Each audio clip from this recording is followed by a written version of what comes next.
Greetings, everyone. I am David Summersong.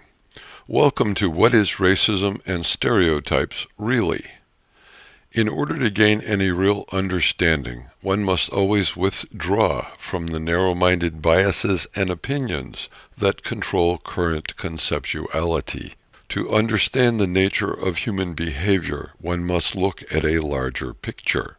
Without arguing religious or philosophical points of view, let us look at the results of human history and all the competing ideologies as a result of energy movement. If you can see unlimited energy as trying out every potentiality to see how it might feel and whether it has the capacity for endurance, it will be easier for you to understand the fragmentation and competitiveness that you see around you, and which you find are called by various conceptual and often derogatory names. Spiritual and religious beliefs across the planet and across history remark on things like duality, various ideas about wars in heaven or on earth, and numerous remedies for the problem of separation from divine wholeness. If once again we seek to simplify the information at hand into a feeling awareness and a feeling-based understanding,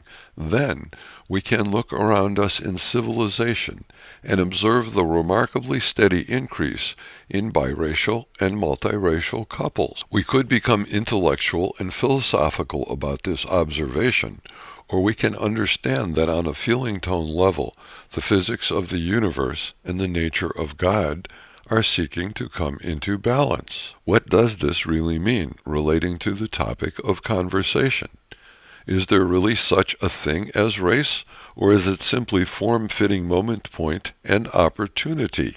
Each of us has adapted in some small way to things in our lives. Is it not unreasonable for unlimited energy to manifest in every feasible way in order to understand how it feels and what it means to the evolved greater understanding? If we see each being as a tile in an infinite mosaic, there are bound to be stereotypes or ludicrous extremes, as oneness demonstrates diversity.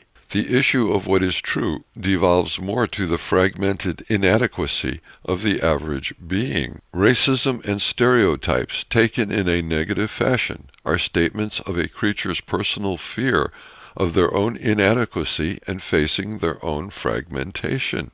Racial characteristics and stereotypical behavior observed with curiosity and amusement show movement in the collective consciousness as God seeks balance. When a creature expends energy judging what is not personally their experience, they lose vitality and create confusion within their own energy sphere. When one vibrates in loving acceptance and surrender to the movement of divine energy as it expresses in life, one is filled with surprise, pleasure, laughter, and enjoyment.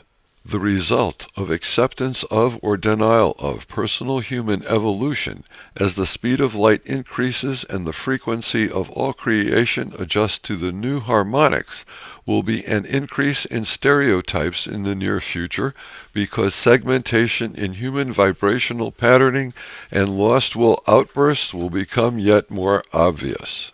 There are those who are feeling lighter, happier, freer, and more joyous. They are beginning the process of rejuvenation and becoming acquainted with unlimited potentiality. There are those who are feeling otherwise and whose experiences are less pleasant. This is obvious segmentation. It is not along racial boundaries or characteristics. It is solely determined by vibratory frequency, familiarity, and attraction.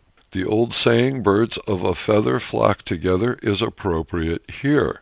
The dance each flock will do, whether it be large or small, will be in its own sky and its own reality. As the intensity of the magnetic field increases, it will become important to persons whether the majority of their attention point is continually lodged in the neural tissue that is within their skull, or the much larger neural tissue grouping which is referred to as the belly brain.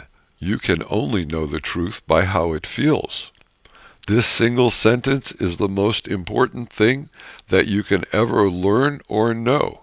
You can only know the truth by how it feels. For your health and well-being, it is imperative that you feel and that you know what feeling is and what it means to you personally and developmentally. All the extremes of God need to play themselves out to determine whether they have viability or not. All the hidden secrets, behaviors, control factors, lies, and ideologies float to the surface to be examined. Things that are not conscious and or do not directly solicit energy from source will dissolve. The more each living creature becomes self-aware, the less they will let energy be stolen from them by what they perceive as authority. Those creatures that live by indirect energy, that they with some methodology essentially vampire, are continuing to lose face on a global level and are perishing, many by their own hand. Their karma has run over their dogma,